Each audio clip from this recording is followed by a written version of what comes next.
So in my previous part, we have talked till quasi-stars. So what are quasi-stars? So quasi-stars are stars, hypothetical stars, which are powered by a black hole. So what basically happens is that the core just turns into the black hole, and what happens is, and the radiation pressure from the black hole keeps the star stable for until a few years, it swallows the whole star and becomes an intermediate mass black hole, and there were the seeds for the supermassive black holes. So what happens? They were theorized to tell how massive black holes form because they are so big. So to explain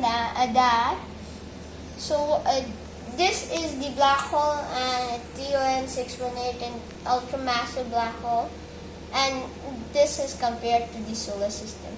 You couldn't even see the solar system. So what happens? So that but quasi black holes also can't make that way. The quasi black holes are almost the size of the Earth, and this is I don't know how much times bigger than the solar system. So what happens in this is, so we don't know how ultramassive black holes form, but they are in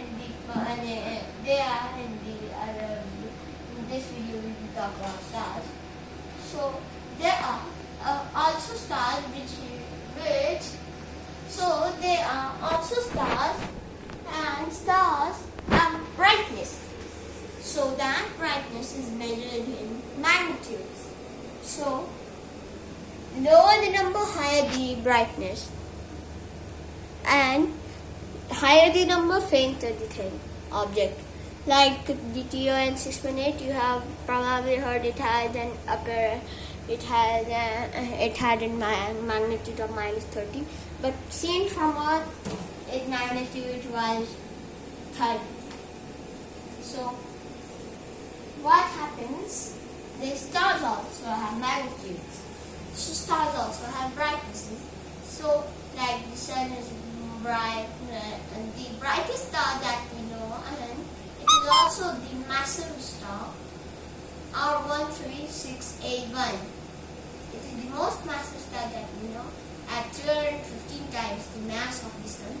And you know probably how massive is the sun.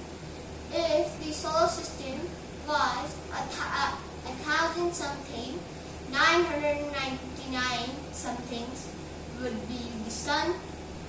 One something left is the Jupiter and all the rest planets. So that is the sun, and that 999 multiplied by 315 is the thing that R136A1 is. So what happens? R136A1 is a blue hypergiant, but I am not here to talk about this.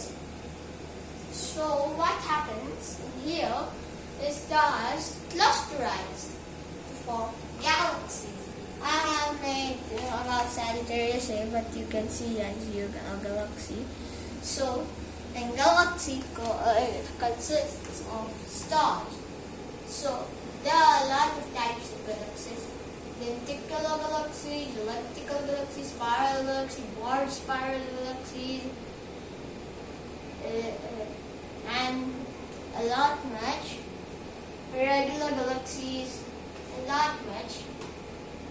So what happens? They all have an central supermassive black hole at the center. I have written here. So see here. As you can see here, SMBH. So SMBH means a supermassive black hole. So what happens here is a star. Cluster rises because of gravity also, but we don't know how galaxies form. There are, because what we theorize is this: dark clumps of dark matter in which stars are there just make a one giant cluster which we call it galaxy. So stars also have cool patches on them called sunspots. So I have probably explained them. So what happens? So as you have seen here, I have explained in my other videos.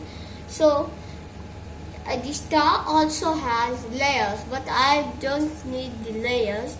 I am talking about how light passes through a star. So let's see, two hydrogen nuclei fuse in the star here. Two hydrogen nuclei fuse in the star and form the helium nuclei inside the star, releasing energy. So with energy, so the star's convection zone, radiator zone are things are dense. So what happens? Light just bounces through them. So what happens? Light just bounces through them.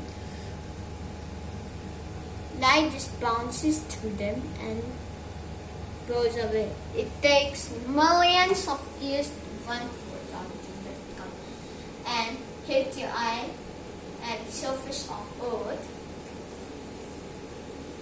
But what happens?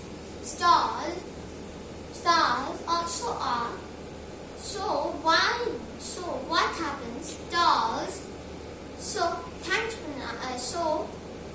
for now. Hope you enjoyed and see you tomorrow. Bye.